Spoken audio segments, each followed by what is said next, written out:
ஆண்டவருடைய ஒரு வார்த்தை நம்ம என்ன செய்யும், எல்லாவற்றிலும் நமக்கு கிருபையாக இருக்கும். அப்படிதானே? அவர் அதிகமாய், அதாவது அவருடைய ஆண்டவராக இயேசு கிறிஸ்து இந்த உலகத்தில் அதிசயம் அற்புதங்களை அவங்க ஜீவித நாட்களிலே செய்யும்போது எல்லாமே ரொம்ப அவருடைய வார்த்தைகள் ரொம்ப சுருக்கமாக இருக்கும். ஆண்டவருடைய வார்த்தைகள், நீ எழுந்து நட, அப்படிதானே? இப்படியான பார்த்து அந்த முடவனை பார்த்து என்ன சொல்வார், எழுந்து நட. அதற்காக அவங்க ரொம்ப வார்த்தையெல்லாம் அதிகமாக பேச மாட்டாங்க. அதனால தான் ஆண்டவர் மேல் உள்ள விசுவாசமானது நமக்கு ஒரு நாளும் குறைபடாமல் நம்மை வழி நடத்தி கொண்டு இருக்கிறது. ஒரு வார்த்தை தான் ஆண்டவருடைய வார்த்தை. அனைவரும் எழுந்து நின்று மகிமையாய் தேவனுக்கு இந்த பாடலை பாடி ஒரு வார்த்தை சொல்லுங்கள். தேவனே, இந்த வருகிற நாட்கள் முழுவதும் எங்களுக்கு ஆசீர்வாதமாய், தேவனுடைய ஒரு வார்த்தை தான் எங்களுக்கு தேவை. ஆண்டவர் ஒரு நொடி அவருக்கு எப்படி நம்மை ஆசீர்வாதமாய் ஆக்க வேண்டும் என்பது தேவனுக்கு தேவை, அவருடைய சித்தம். அப்படிதானே? அதனால் இந்த பாடலை பாடி ஆண்டவரை மகிமைப்படுத்துவோம். என்றும் ஆனந்தம் என்கிற பாடலை பாடி அவரை மகிமைப்படுத்துவோம். ஆமென்.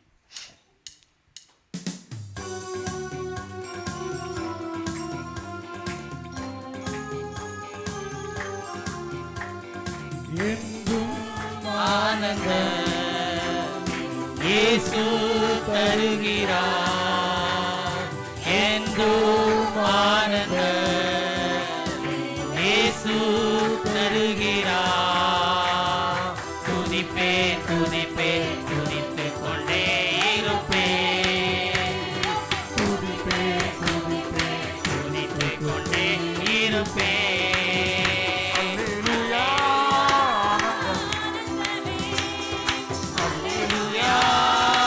ஆனந்தமே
தான் என்னுடைய அடைக்கலமும் உறைவிடமும்.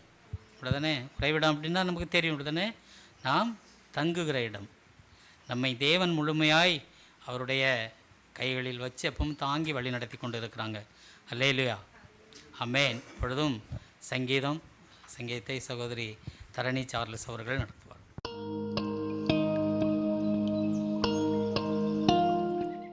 Praise the Lord. தெரிந்து கொள்ளப்பட்ட சங்கீதங்களின் புஸ்தகம் 14ஆம் அதிகாரம், பழைய ஏற்பாட்டின் பக்கம் 677. நாம் வாசித்த வசனங்கள் 1 முதல் 7 வரை என்ன சொல்லுகிறது என்றால், தேவன் இல்லை என்று மதிகேட்டான் சொல்லுகிறான். தேவனை தேடாத மக்களை குறித்தும் தேவனை தேடுகிற நீதிமான்களின் ஆசீர்வாதத்தை பற்றியும் சொல்லுகிறது. 1ஆம் வசனத்தை யாராவது வாசிக்கலாம்?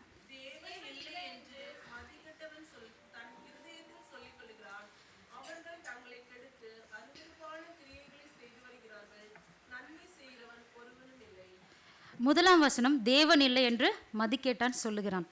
இந்த உலகத்தில் இன்றைக்கும் தேவன் இல்லை என்று சாதிக்கிறவர்களும் உண்டு, தேவன் இல்லை என்று பிரசங்கிக்கிறவர்களும் ஏராளமான பேர்கள் உண்டு. ஆனால் வசனம் சொல்லுகிறது தேவன் இல்லை என்று மதிகேட்டான் சொல்லுகிறான் என்று. தேவன் ஒருவரே இந்த சகல சிருஷ்டிகளையும் படைத்தார் என்று வேதம் சொல்லுகிறது. நாம் காண்கிற நட்சத்திரம், நிலா, பூமி, சுவாசிக்கின்ற காற்று, மழை, வெயில் எல்லாவற்றையும் ஏற்ற காலத்தில் நமக்கு எல்லாம் கிடைக்க செய்கிற தேவன் ஒருவர் இருக்கிறார் என்று நமக்கு அடையாளமாக காட்டுகிறது. இரவு தூங்கும்போது நமது கல்லீரல், நம் நரம்புகள், நம் இருதயம் எல்லாம் செயல்பட்டு கொண்டே தான் இருக்கிறது. அந்த செயல்பாடு தானாக நடக்காது. தேவன் ஒருவர் இருக்கிறார் என்பதற்கு இது ஒரு பெரிய அடையாளமாக காண்கிறது. நம் நாட்டில் வாகனங்களை ஒன்று போல தயார் செய்து ஒன்று போல எல்லாரும் அதை பயன்படுத்தி கொண்டு இருக்கிறோம். ஒரு வாகனத்தை தயாரிப்பதற்கு ஒரு மனிதனால் கூடும் என்றால் அந்த மனிதனுக்கு இந்த ஜீவனை கொடுத்தது நம் தேவன் ஒருவர் தானே. ஒருவேளை தேவன் இல்லை என்று சொல்லும் ஒரு நபராய் இருந்தால் இன்றைக்கு நீங்கள் மனம் திரும்ப வேண்டும். தேவன் ஒருவர் இருக்கிறார். உலகத்தில் உள்ள எல்லா மனிதர்களும் நேர்த்தியாய் படைத்து அவர்களுக்கு ஜீவ சுவாசத்தை கொடுத்து அவர்களை நடத்துகிற தேவன் இருக்கிறார் என்று நற்செய்தியை இன்றைக்கு ஏற்றுக்கொள்ளுங்கள். உங்கள் வாழ்க்கையும் ஆசீர்வதிக்கப்படும் என்பதில் எந்த சந்தேகமும் இல்லை. 2-3 வசனங்கள் யாராவது வாசிக்கலாம்?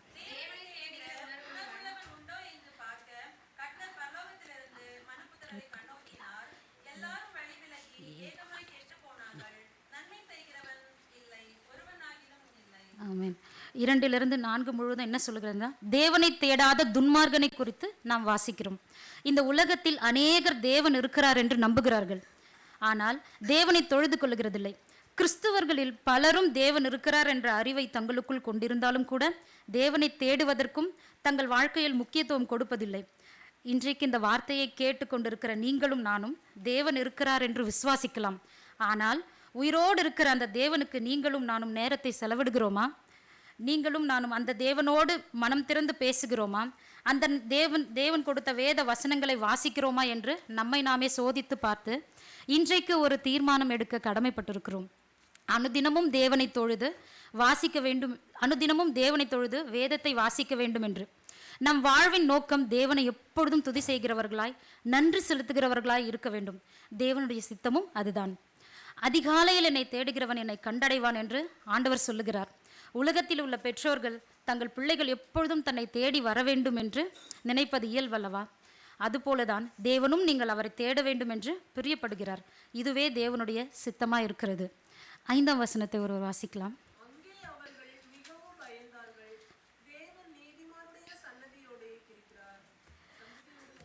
ஆமென். தேவன் நீதிமான்களின் சன்னதியோடு இருக்கிறார் என்றும் இருந்தார் என்றும் வேதத்தில் பார்க்கிறோம். நீங்கள் கர்த்தரை சேவிப்பதினால் இந்த உலகத்தில் உங்களுக்கு பலன் இல்லாதது போல இருக்கலாம். ஆனால் பொறுமையாக இருந்தால் உங்கள் பிள்ளைகளை தேவன் இந்த தேசத்தில் எந்த அளவுக்கு உயர்த்துகிறார் என்பதை உங்கள் சொந்த கண்களே காணும். அப்பொழுது நீங்களே சொல்லுவீர்கள், நான் தேவனை சேவித்ததற்கு ஏற்ற பலனை என் பிள்ளைகளின் வாழ்க்கையில் செய்தார் என்று.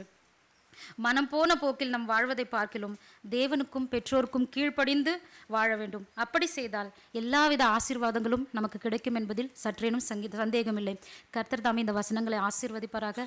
பிதாவுக்கும் குமாரனுக்கும் பரிசுத்தாவிக்கும் மகிமை உண்டாவதாக. ஆமென். ஆமென். சங்கீதத்தை கொடுத்த சகோதரிக்கும் ஆண்டவராகிய இயேசு கிறிஸ்துவின் நாமத்தினாலே வாழ்த்துக்களை தெரிவித்துக் கொள்கிறேன். கர்த்தர் இப்படியாய் நம்மை வழிநடத்தி கொண்டு இருக்கிறார். அந்த 5வது வசனத்தை வாசிக்கும் பொழுது அங்கே அவர்கள் மிகவும் பயந்தார்கள். ஆண்டவருக்கு பயந்து நடப்பது என்பது மிகவும் தேவன் விருப்பப்படுகிற காரியம். ஆண்டவருக்கு நம்ம எப்பொழுதும் நம்ம பயத்தோடு நம்மை அவரை சேவிக்க வேண்டும். அதுதான் ஆண்டவர் நமக்கு மேன்மையாய் நம்மை ஆசீர்வாதங்களை வழிநடத்தி கொண்டு இருக்கிறார்கள். அடுத்ததாக நம்மளுடைய துதி ஆராதனை வேளை, துதி ஆராதனை ஆண்டவருக்காக ஒப்பு கொடுப்பதற்கு நம்மளுடைய சகோதரன் பிரபு அவர்கள் இன்றைய நாளிலும் வருகிறார்கள். கர்த்தர் அப்படியாய் மகனை எடுத்து பயன்படுத்துவதற்கு நாம் அனைவரும் முதல்ல ஒரு அல்லேலியா சொல்லுவோமா? அல்லேலியா சங்கீதம் எடுத்திருக்கிறாங்க. மற்றபடி பிரைஸ் அண்ட் வொர்ஷிப், தேவனை துதிப்பது, ஆண்டவருக்கு மகிமை. ஏற்ற காலத்திலே தேவன் விளைய செய்வார் என்பது நிச்சயம். அப்படித்தானே? கர்த்தர் வழி நடத்துவார். ஆமேன்.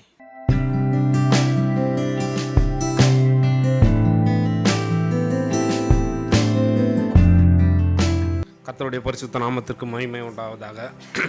இந்த துதி ஆராதனைக்கு கடந்து செல்வதற்கு முன்பாக நம் மனதை ஒருமுனைப்படுத்தி நம் கண்களை வானத்துக்கு நேராக ஏறெடுப்போம். பகலிலே மேக ஸ்தம்பத்தினாலும் இரவிலே அக்கினி ஸ்தம்பத்தினாலும் இஸ்ரவேல் மக்களை நடத்தின அதே ஆண்டவர், அதே ஆவியானவர் இந்த காலை வேளையிலும் நம் மத்தியில் வருவாராக. உம்மில் நாங்கள் நிலைத்திருப்பதற்கு எங்கள் ஒவ்வொருவருக்கும் உதவி புரிவீராக. சங்கீதம் 1வது அதிகாரத்தில் சொல்வது போல தேவன் கர்த்தருடைய வேதத்தில் பிரியமாயிருந்து இரவும் பகலும் அவருடைய வேதத்தில் தியானமாயிருக்கிற மனுஷன் பாக்கியவான். நாங்கள் அனுதினமும் உடைய வேதத்தை படிக்கவும் தியானிக்கவும் தந்து நாங்கள் உமக்கு பாக்கியவான்களாய் பாக்கியவாட்டிகளாய் எங்களை எழுப்புங்க தகப்பனே. அவருடைய வேதத்தில் தியானமாக இருக்க மனுஷன் பாக்கியவான். அவன் நீர்க்காலங்களில் ஓரமாய் நடப்பட்டு தன் காலத்தின் தன் கனியை தந்து இலை உதிராதிருக்கிற மரத்தை போல் இருப்பான். அவன் செய்வதெல்லாம் வாய்க்கும். அவரோடு கூட இணைக்கப்பட்டவர்களாய், அவருடைய ஜீவ நீருட்டண்டையில் இணைக்கப்பட்டவர்களாய் இந்த காலை வேளையில் ஒரு விசை கூட எங்களை உருமாற்றுவீராக. எங்களில் மரித்து போன ஜீவியங்கள், எங்கள் வாழ்க்கையில் உலர்ந்து போன ஆவிகள் இயேசுவின் நாமத்தினாலே உயர்க்கப்படுவதாக. உம்மது ஜீவ நீருட்டண்டையில் நாங்கள் இணைக்கப்பட்டவர்களாய், நாங்களும் உமது நீரோட்டண்டையில் நாங்களும் இலை தரக்கூடிய மரங்களாய், அப்பா இலை உதராதிருக்கிற மரங்களாய் இருந்து எங்களை பலப்படுத்துவீராக. இந்த நேரத்தில் கர்த்தாவே, இந்த காலை வேளையிலும் ஒரு மகிமையின் ஆவி இந்த இடத்தில் வருமானால், ஒரு மகிமையின் மேகம் இந்த ஜனத்தை மூடுமானால், ஒரு விலகாத ஒரு மேகம் வந்து எங்களை நடத்த வேண்டும் கர்த்தாவே. விலகாத மேகம் நீர், முன் சொல்லும் மேகம் நீர். விலகாத மேகம் நீர், முன் சொல்லும் மேகம் நீர்.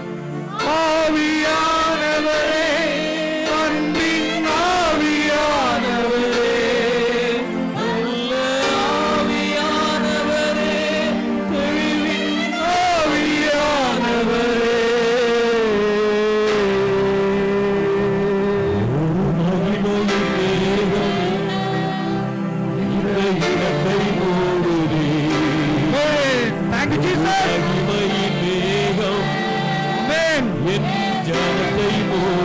பாடணும்.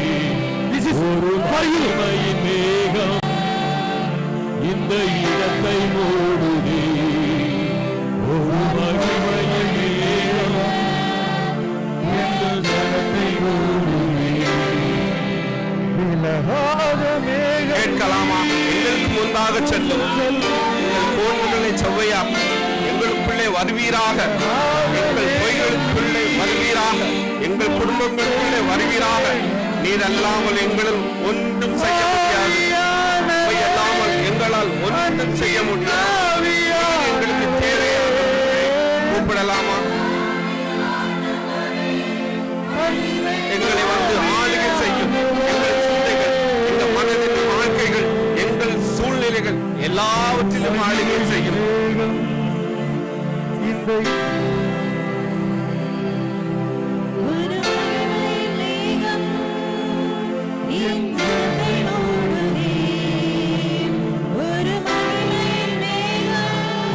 Thank you, Jesus.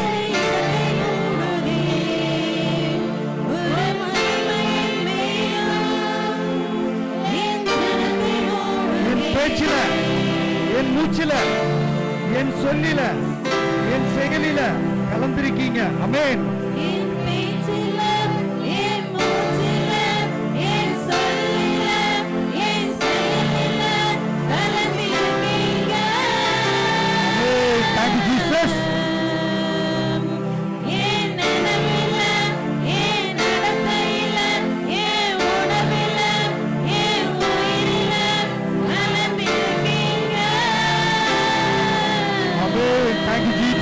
ஹalleluya.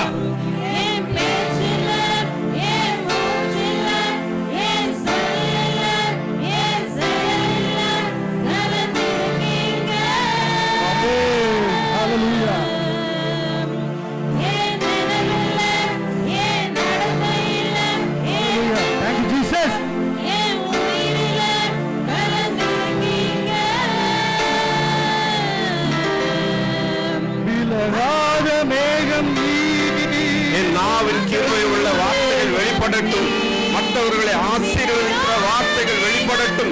கிறிஸ்துவின் சாட்சிகளாய், சரணாதிபதிகளாய் எங்களை எழுப்பும். இயேசுவின் வாசல்கள் எங்களுக்குள்ளே பெருகட்டும்.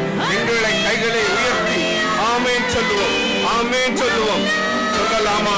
பகலிலே மேக ஸ்தம்பத்திலும் இரவிலே அக்னி ஸ்தம்பத்தினாலும் இஸ்ரவேல் ஜனங்களை வழிநடத்துவார் அல்லவா?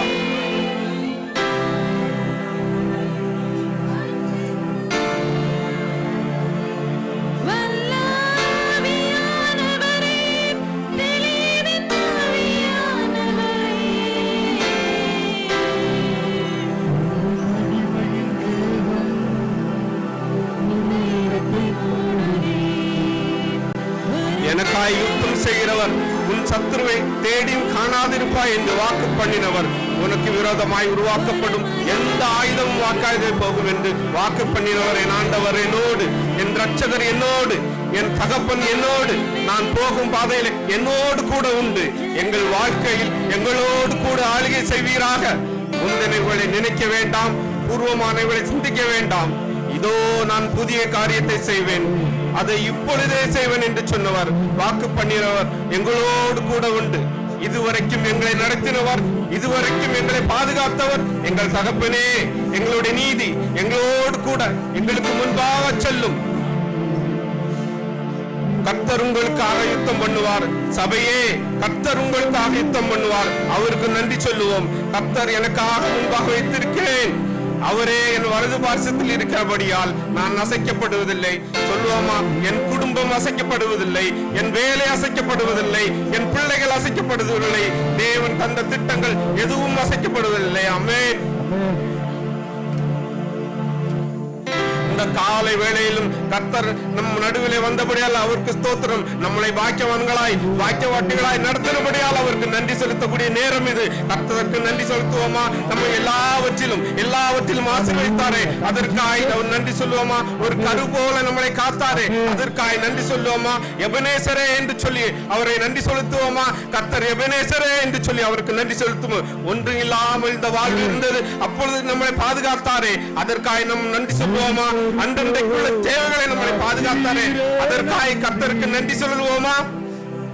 என்னை சீதையாமல் தீரே நன்றி, ஒரு கரு போல காத்தீரே நன்றி, என்னை சீதையாமல் சுமந்தீரே நன்றி.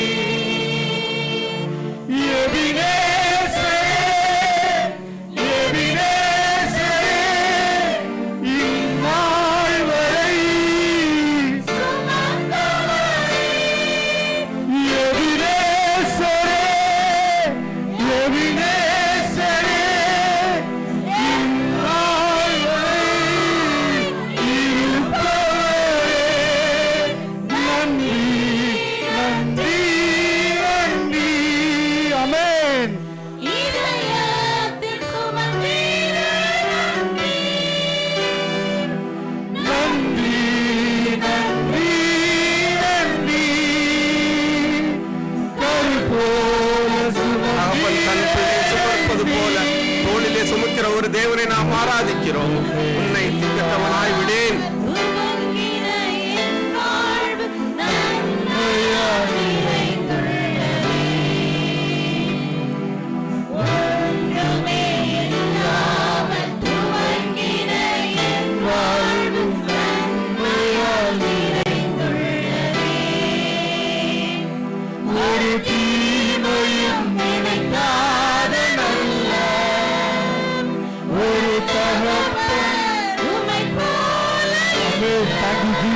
Hallelujah. Amen. Hallelujah. Amen.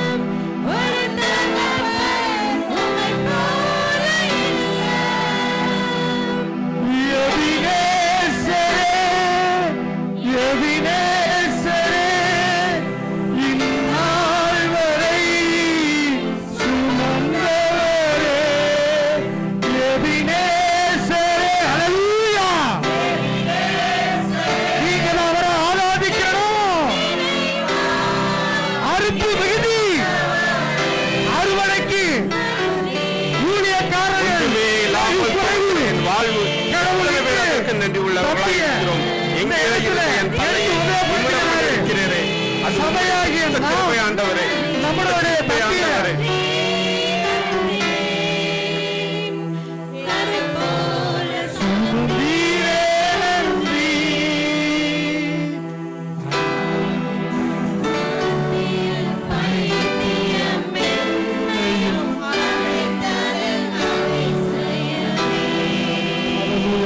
Thank you, Jesus.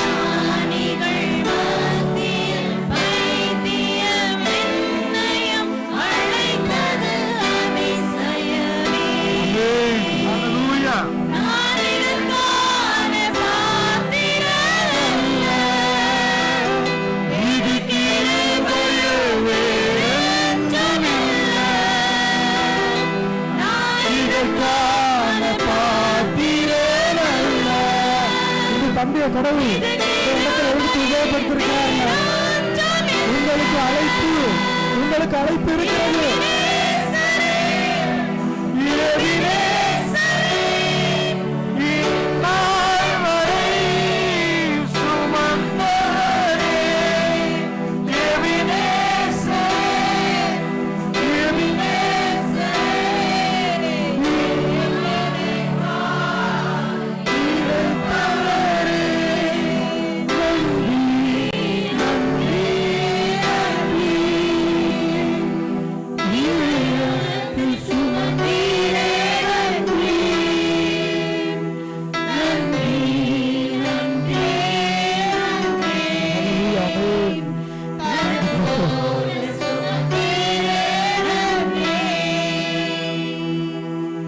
எத்தனை பேர் சொல்லுவோம் உங்க வழியில் நடக்கணும், உங்க சித்தத்தை செய்யணும். இயேசு சொல்லுகிறார், என் பிதாவின் சித்தத்தை நிறைவேற்றுவதே என் போஜனமாய் இருக்கும். உம்முடைய சித்தத்தை செய்கிற ஒரு சந்ததியாய், உம்முடைய திட்டத்தை நிறைவேற்றுகிற ஒரு சந்ததியாய் எங்கே எடுத்தீரோ, எதற்காக பிடித்தீரோ, எதற்காக அழைத்தீரோ, அந்த நோக்கத்தை நிறைவேற்றுகிற சந்ததியாய் எங்க எழுப்புங்க தகப்பனே.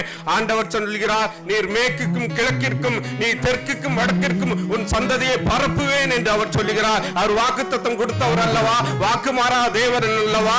நீ இருக்கிற மாதிரியே நீ இருக்க மாட்டாய் என்று அவர், நீ இருக்கிற மாதிரியே ஒரு நாள் நம்ம இருக்க மாட்டோம். இது தேவனுடைய திட்டமும் அல்ல. அப்பாவை அண்ணனை ஏமாற்றி ஓடின யாக்கோபுக்கே கர்த்தர் அப்படி ஒரு வாக்குத்தத்தத்தை கொடுத்தவர் அல்லவா. அவன் அப்பாவை அண்ணனை ஏமாற்றிட்டு ஓடும் பொழுது அதனுடைய கடைசி நிலைமை என்ன தெரியுமா? அவங்க அம்மா வந்து சொல்றாங்க, யாக்கோபே நீ எழுந்து போ, உன் அண்ணன் உன்னை கொண்டு போடுவான் என்று சொல்லுகிறான். அவன் எழுந்து போய் வனாந்தரத்தின் வழியாக அவன் போகின்ற பொழுது, வனாந்தரத்தின் வழியாக போகின்ற பொழுது இரவாகிறது. இரவாகின்ற பொழுதியால் அவன் ஒரு கல்லை எடுத்து அவன் தன் தலைக்கு வைத்து தூங்குகிறான். நைட்டு தூங்கிட்டு இருக்கும் போது அவனுக்கு ஒரு சொப்பனம் காணப்படுகிறது. சொப்பனத்திலே இருக்கிற ஒரு ஏணி வைக்கப்படுகிறது.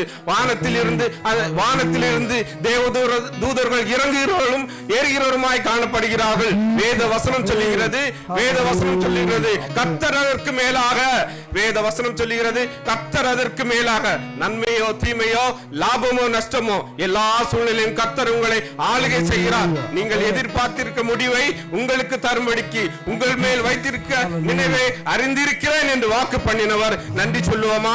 அவர் மாத்திரம் உயர்த்தப்படணும். யாக்கோபு எழுந்திருச்சான், கர்த்தர் இந்த ஸ்தலத்தில் இருக்கிறார் என்று சொல்லி அந்த இடத்திற்கு ஒரு பெயர் வைத்தான், ஏல் பெத்தேல். இது வானத்தின் வாசலாய் இருக்கிறது. இந்த சபையில் நம் கோபாருக்கு வானத்தின் வாசலாய் இருக்கிறபடியால் அவர்களை மகிமைப்படுத்துவோமா? அநேக மக்கள் இந்த சபைக்கு வந்து ஒவ்வொரு வாரமும் பலதரப்பட்ட ஆராதனைகளை ஒரு திரள் கூட்டம் இங்கு வந்து இந்த இடத்தை தேடுவார்கள். தேடும் பொழுது நாமும் அவரை கனப்படுத்துவோம். ஏல் பெத்தேல் வானத்தின் வாசலாய் இருக்கிறபடியால் அவரை பாடலை துதித்து பாடுவோம்.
தட்டி பாடுங்க. வாயை திறந்து பாடுங்க. உங்களுடைய குரல் அவருடைய சமூகத்தில் வைக்கணும். நாங்க மட்டும்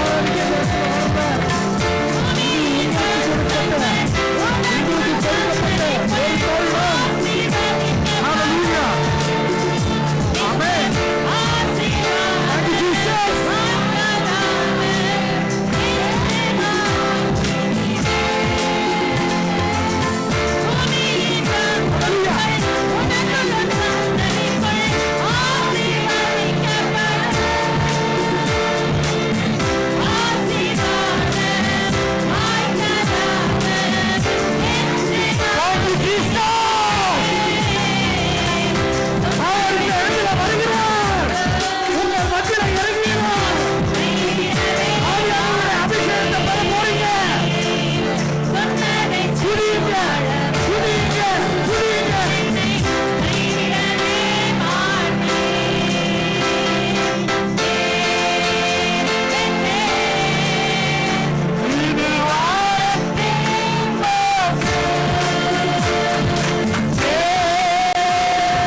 கர்த்தருடைய சமூகத்திலே கடந்து வந்த நாம் கர்த்தருடைய புது பலனை பெற்றுக்கொள்ள புது பலனை பெற்றுக்கொண்டவர்களாய் நாம் கடந்து செல்ல வேண்டும். கர்த்தருடைய சமூகத்திலே புது பலன் காணப்படுகிறது. கர்த்தருடைய சமூகத்திலே புது பலன் காணப்படுகிறது. ஒருவேளை இந்த காலை வேளையிலும் மனதளவில் பலவீனத்தோடு நாம் கடந்து வந்திருக்கலாம். ஆண்டவர் சொல்லுகிறார், உன்னுடைய பலவீனத்திலே என்னுடைய பலன் பரிபூர்ணமாய் விளங்கும் என்று கர்த்தர் சொல்லுகிறார். உன்னதத்திலிருந்து ஒரு பலன் இறங்கி வரும் வரைக்கும் நீங்கள் எருசலேமில் தங்கியிருங்கள். உன்னதத்திலிருந்து ஒரு பலன் இறங்கி வரைக்கும் நீங்கள் எருசலேமிலே தங்கியிருங்கள். பிற்பாடு சமாரியா, யூதேயா, கடையாந்தரன் கடைசி மட்டும் நீங்கள் எனக்கு சாட்சிகளாய் இருப்பீர்கள் என்று கர்த்தர் சொல்லுகிறார். நீங்கள் இருக்கிற இந்த சபையே நமக்கு எருசலேம் சபையாய் இருக்கிறது. நீங்கள் இருக்கிற இந்த சபையே நமக்கு எருசலேம் சபையாய் இருக்கிறது. இந்த சபையிலே நாம் சாட்சிகளாய் இருப்போம். இந்த சபையிலே நாம் ஜீவனுள்ள சாட்சிகளாய் எழும்புவோம். அப்பொழுது கர்த்தர் நமக்கு பெரிய காரியங்களை நமக்கு செய்வதும் அல்லாமல் புதிய பலன்களை நமக்கு தந்து நம்மளை ஆசீர்வதிப்பார். கர்த்தர் தாமே இந்த துதி ஆராதனையை ஆசீர்வதிப்பார். ஒவ்வொருவரையும் ஆசீர்வதிப்பாராக. ஆமென். துதி ஆராதனை கொடுத்த சகோதரர்களுக்கும் சகோதரிகளுக்கும் ஆண்டவராகிய இயேசு கிறிஸ்துவின் நாமத்தினாலே வாழ்த்துக்களை தெரிவித்துக் கொள்கிறேன். கர்த்தர் இப்படியாய் நம்மை ஆசீர்வாதமாய் வழி நடத்தி கொண்டு இருக்கிறார். ஏற்ற காலத்தில் அதை தேவன் கொடுப்பார் என்கிற காரியம் நிச்சயம். அப்படிதானே? விளைய செய்வார் தேவன். ஆமென்.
இன்றைய நாளிலும் ஒரு வார்த்தையானது சோதனை என்கிற வார்த்தை குறித்து நான் உங்களோடு கூடவே பகிர்ந்து கொள்வதிலே ஆண்டவருக்கு நன்றி செலுத்துகிறேன். சோதனை அப்படிதானே? மனித வாழ்க்கையில் நம்மளுடைய வாழ்க்கையில் எல்லோருக்குமே சோதனைகள் உண்டு. அப்படிதானே? எந்த மாதிரியான சோதனைகள் எல்லாம் வரும்? உலக பிரகாரமான சோதனைகள் நிறைய உண்டு. அப்படிதானே? பிறந்த நாட்களில் முதல் உலக பிரகாரமான சோதனைகள் வந்து கொண்டே தான் இருக்கும். அது மனித வாழ்க்கையின் இயல்பு. அதை நாம் என்ன செய்யணும்? எதிர்கொண்டு சென்றுதான் ஆக வேண்டும். அதை நாம் புறந்தள்ள முடியாது. நான் இப்போ இதற்குள்ளாக கடந்து செல்ல முடியாது என்று சொல்லவும் முடியாது. முதலாவது சோதனை எங்கே ஆரம்பிக்கும் அப்படின்னு பார்த்தீங்க அப்படின்னா, எங்கே ஆரம்பிக்கும்? முதல்ல சின்ன பிள்ளையாக இருக்கும்போது பிள்ளைகளை ஸ்கூலுக்கு அனுப்புவாங்க. இல்லைன்னா இந்த அப்போ தான் பிள்ளைங்க அழுது அடம்பிடிச்சு போகிறதுக்கு, என்னடா எனக்கு வந்த சோதனை ஆனால் ஸ்கூலுக்கு போவோம் அப்போமே நினைக்க தோணிடும். அப்படி தானே? யாராவது அழாமல் ஸ்கூலுக்கு போன பிள்ளைங்க இருக்கிறீங்களா? யாராவது பெரியவங்க? இல்லை. நாங்கள் படிக்கும்போதெல்லாம் எல்கேஜி யூகேஜி அந்த மாதிரிலாம் கிடையாது. டைரெக்டாக ஃபஸ்ட் ஸ்டாண்டர்ட் தான். 1ஆம் வகுப்பு 2ஆம் வகுப்பு அந்த மாதிரி தான். இப்போ தான் ப்ரைமரி மற்ற கார்டன் இன்டர் கார்டன் அதெல்லாம் இருக்குது. ஆனாலும் அந்த சோதனையானது ஆண்டவர் நமக்கு சோதனைகளை கொடுப்பாங்களாம். இப்போ மனித பிரகாரம் உலக பிரகாரமான வாழ்க்கையில் நமக்கு சோதனைகள் கடந்து வருவது உண்டு. அதை நாம் கடந்து தான் செல்ல வேண்டும். அதில் எந்த ஒரு வழியும் கிடையாது. அதை தாண்டி நாம் சென்று விடுவோம். கர்த்தர் நம்மை சோதிப்பாங்களா? ஆமென். ஒரு கேள்வியோடு இந்த வார்த்தையை நாம் ஆரம்பிக்கலாம். ஆமென். சொல்லுங்கள் யாராவது. கர்த்தர் நம்மை சோதிப்பாங்களா? ஆமாம். சோதிப்பாங்களா? சோதிப்பார். எப்படி சோதிப்பாங்க? கர்த்தர் சோதிப்பாங்களா? சோதிப்பாங்க. எப்படி? அது சோதனையா? ஓகே. ஹல்லேலூயா. வாசிக்கலாம். சங்கீதம் 11ஆம் அதிகாரம் 5வது வசனம். சோதித்து அறிகிறார்.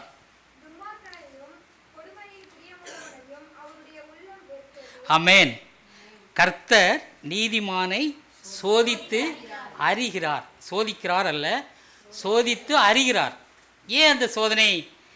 சில நேரங்களில் நம்ம நினைப்போம், அப்படிதானே, நம்ம கரெக்டாக சரியான ஏற்ற நேரங்களில் ஆலயத்துக்கு போகிறோம், ஜெபம் செய்கிறோம்.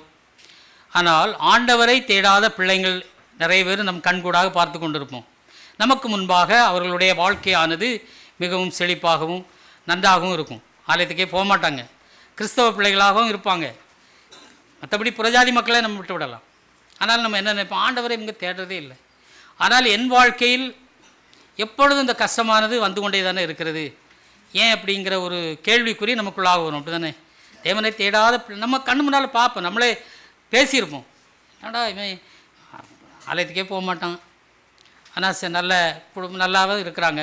அது எப்படிங்கிற ஒரு வார்த்தையானது நமக்குள்ளாக ஒரு எண்ணம் நமக்குள்ளாக வரும். அப்படி தானே? ஆனால் ஆண்டவர் எதற்காக நமக்கு அந்த சோதனைகளை அவங்க கொடுக்குறாங்க அப்படின்னு சொல்லி பார்த்தோம் அப்படின்னா, வாசிக்கலாம். உபாகமம் 13ஆம் அதிகாரம் 1 முதல் 3 வசனங்கள்.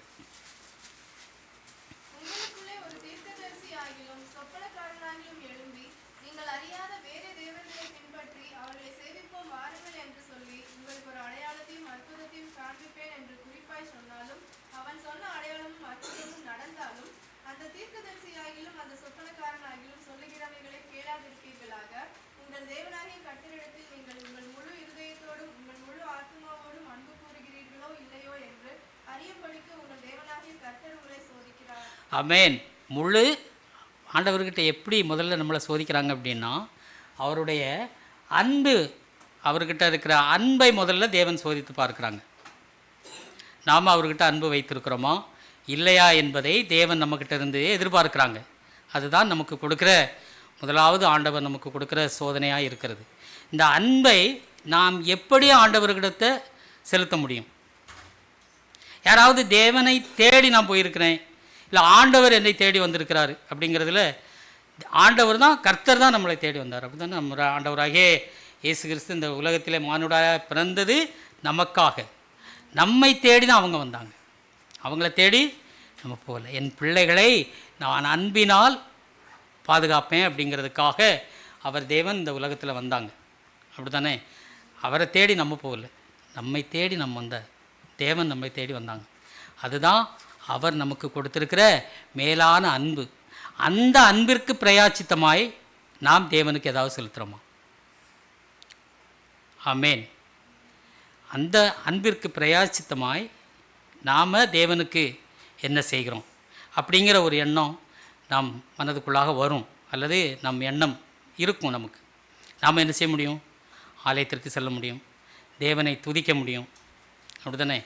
அப்போது இந்த வார்த்தையானது பாருங்கள், அந்த தீர்க்கதரிசியாகிலும், அந்த வாசிக்குமா மூணாவது வார்த்தை,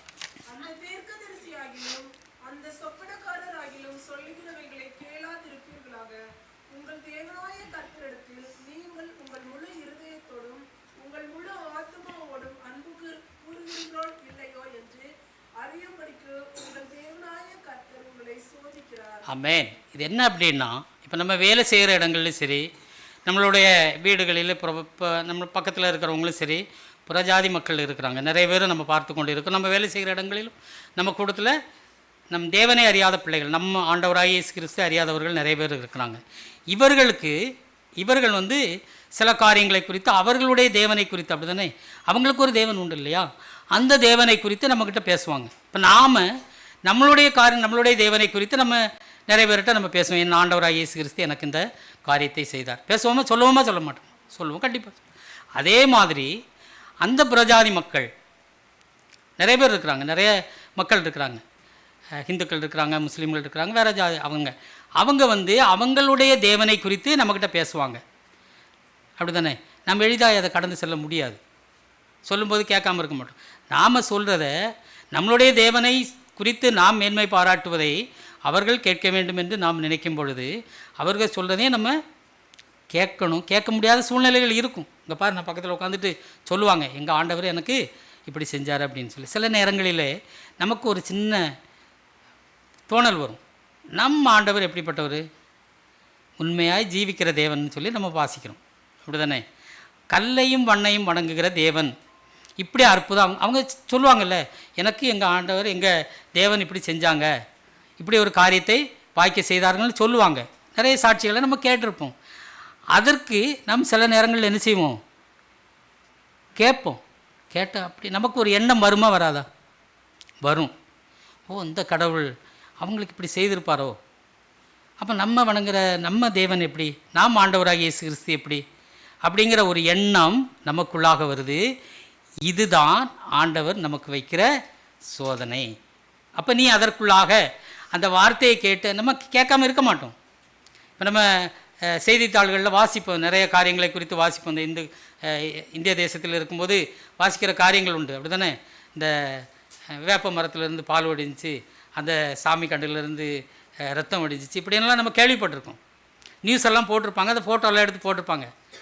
நாம் ஒரு சின்ன ஒரு அவ்விசுவாசம், நமக்கு ஒரு விசுவாசம் இருக்குமோ, உண்மையாக இருக்குமோ அப்படிங்கிற எண்ணம் நமக்குள்ளே மனசுக்குள்ளே வரும். வராமல் இருக்காது, கண்டிப்பாக வரும். போய் ஒரு தடவை பார்த்துட்டு வந்துட்டா என்ன அப்படின்னு சொல்லி ஒரு எண்ணம் தோணும். இது தேவன் நமக்கு கொடுக்குற அந்நிய தேவர்களை குறித்து, மேன்மை பாராட்டக்கூடியவர்களை குறித்து நாம் என்ன செய்ய வேண்டும், எச்சரிக்கையாக இருக்க வேண்டும். முதலாவது காரியம், இது நமக்கு வரக்கூடிய ஒரு மிகப்பெரிய ஒரு சோதனை. எத்தனை கிறிஸ்தவர்கள் இப்படியான தேசங்களிலே மனம் மாறி போயிருக்கிறாங்க. ஏன் மனம் மாறி போனாங்க? ஏன் அப்படின்னா, அவர்களுடைய அந்த காரியத்தை குறித்து கேட்டு நம்ம ஆண்டவரை, நம்ம ஜீவிக்கிற நம்மளுடைய தேவனை மறுதலித்ததினால அவர்கள் அதற்குள்ளாக கடந்து சென்றார்கள். ஆனால் அவர்களுடைய சோதனையில் அவர்களால் வெற்றி பெற முடியாது. நமக்கு தேவன் கொடுத்திருக்கிற இந்த சோதனையிலிருந்து நாம் மீண்டு வர வேண்டும். கேட்டோமா, அதை அப்படியே கேட்டுட்டு விட்டுவிட வேண்டும். இன்றைய நாளிலும் வேற ஒரு காரியமும் நமக்குள்ளாக உண்டு. நம்மளுடைய இந்திய தேசத்தில் பார்த்தோம், நம்மளுடைய மாநிலத்தில் பார்த்தோம் அப்படின்னா, நிறைய போதகர்கள், நம்மளுடைய பாஸ்டர்மார் உண்மையாய் ஜெபம் செய்து உண்மையாய் ஊழியத்தை செய்கிறவர்களும் உண்டு. போலியான காரியத்தை குறித்து சொல்லி போலியான வாழ்க்கைக்குள்ளாக இருக்கிற ஊழியக்காரர்களும் உண்டு. அவர்களுக்கு ஊழியக்காரர்கள், பெரிய பெரிய ஊழியக்காரர்களை குறித்து இன்றைக்கு அவர்கள் என்ன செய்கிறாங்க, சண்டை போட்டுக்கிட்டு இருக்காங்க. இன்றைக்கு உலக பிரகாரமான நடக்கிற யுத்தங்களை விட ஊழியக்காரர்களுக்காக நடக்கிற யுத்தமானது ரொம்ப பெருசாக இருக்குது. எப்படி உங்களால் அவர்களை குறித்து, ஒருவரை குறித்து ஒருவர், மற்றொருவரை குறித்து மற்றொருவர் குறை சொல்லி குற்றம் சொல்லி நடக்க முடிகிறது? உண்மையாய் ஆண்டவருக்கு உண்மையாய் நம்மளுடைய ஊழியம் இருந்தது என்று சொன்னால் நாம் யாரை குறித்து என்ன செய்யக்கூடாது, கவலைப்படக்கூடாது. அந்த ஊழியத்தை குறித்து மேன்மை பாராட்ட வேண்டுமோ தவிர குறை சொல்லி, மேன்மை இருந்தால் மேன்மை பாராட்ட வேண்டும். ஊழியக்காரர்கள் இன்றைய நாளிலே வாட்ஸ்அப்பில் மெசேஜ் அனுப்புனாங்க. நாங்கள் ஒரு மெசேஜ் போட்டிருந்தோம், அந்த காரியத்தை குறித்து நீங்கள் சிந்தித்தீர்களா, செயல்பட்டீர்களா? நமக்கு இருக்குது வேதம், செய்ய வேண்டும், செய்யக்கூடாது என்று சொல்லவில்லை. ஆண்டவரை மறுதலித்து வேதத்திற்கு புறம்பான வார்த்தைகள் அவர்கள் சொல்லுவார்கள் என்று சொன்னால் அதிலிருந்து நாம் கடந்து செல்ல வேண்டும். சில நேரங்களிலே வாசித்திருக்கிறோமே, நம்ம தினசரி நாளேடுகள்னு நம்மளுடைய பத்திரிகைகள்னு வாசிக்கிறோம்ல, பெரிய பெரிய ஊழியக்காரர்களே தேவனை மறுதலித்து சென்ற இடங்கள் இருக்கிறதுல, ரொம்ப விசுவாசமாக அந்த ஊழியக்காரர்களுக்கு பின்னால் செல்வாங்க. நம்ம ஆண்டவரை ஆலயத்தில் போய் இருந்துக்கிட்டு சொல்லுவாங்க, நான் வந்ததே சர்ச்சுக்கு வாரதே உங்களுக்காகத்தான் பாஸ்டர், உங்களுக்காகத்தான் பாஸ்டர்மா அப்படிம்பாங்க. எந்த வார்த்தை அது? எப்படி அந்த வார்த்தையை சொல்ல முடியும் நம்மளால்? நான் செல்வது என் ஆலயத்திற்கு என் தேவனை தேடுவதற்காக. அப்படியான ஊழியக்காரர்களுக்கு பின்னால் செல்கிற விசுவாசிகள் இன்றைய நாளில் இருக்கிறார்கள். அதை அன்பினால் தேவன் நம்மை சோதித்து பார்க்கிற மிகப்பெரிய ஒரு காரியமாக இருக்கிறது. களைந்து விட வேண்டும் அதை. இன்றைய நாளிலும் அப்படியான வார்த்தைகள் நம் வாயிலிருந்து வரக்கூடாது. நான் ஆலயத்துக்கு செல்வது என் தேவனை நான் தேடி செல்ல வேண்டும். என் தேவன் என்னை பார்த்து கொண்டிருப்பார். என் தேவன் எனக்காக இருக்கிறார். அதனால தான் முதல்ல நான் சொல்லும்போது சொன்னேன், தேவன் நம்மை தேடி வருகிறவர். ஆண்டவர் நம்மை தேடி வருகிற நம் கர்த்தர். ஊழியக்காரர்கள் சில நேரங்களிலே அவர்களுக்கு இடரலாய் போகும் பொழுது நம்மளுடைய காரியங்கள் எப்படியா இருக்கும்? ஊழியக்காரங்க வரல அப்படின்னு சொன்னால் சபைக்கு போகாத மக்கள் இருக்கிறாங்க இன்றைய நாளிலும். எப்படியான விசுவாசம் நாம் தேவன் மேல் வைத்திருக்கிறோம், அன்பை வைத்திருக்கிறோம்.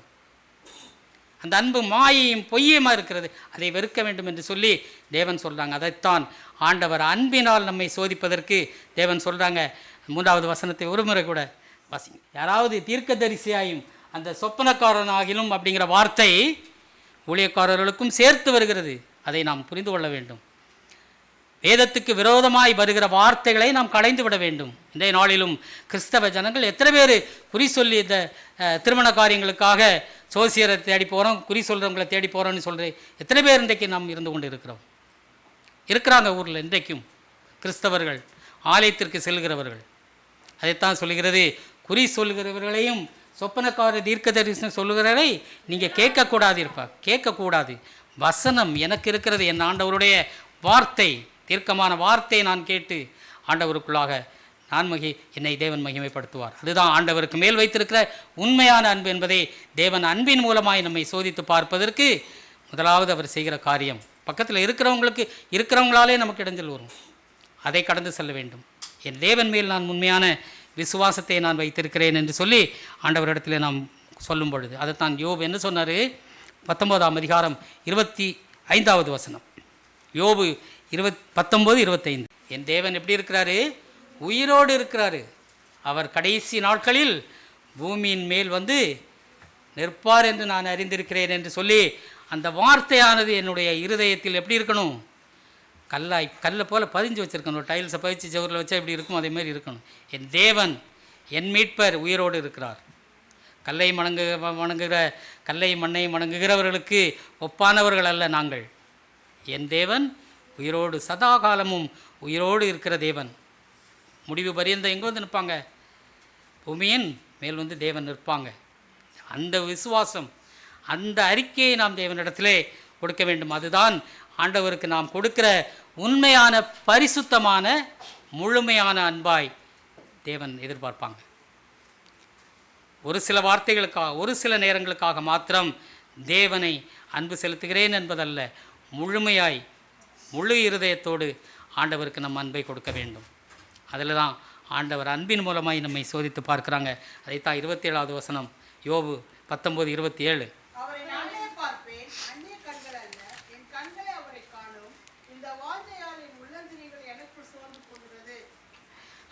ஆண்டவர்கிட்ட நான் பார்ப்பேன், என்னுடைய ஆண்டவரை அவர் வந்து நிற்கும்போது நான் என் கண்களால் பார்ப்பேன் என்கிற ஒரு உண்மையான அன்பை நாம் தேவனுக்கு முன்பாக, ஆண்டவருக்கு முன்பாக அறிக்கையிட்டு நாம் ஜெபம் செய்யும் பொழுது தேவன் கண்டிப்பாய் நம்மளுடைய காரியங்களை என்ன செய்வாங்க?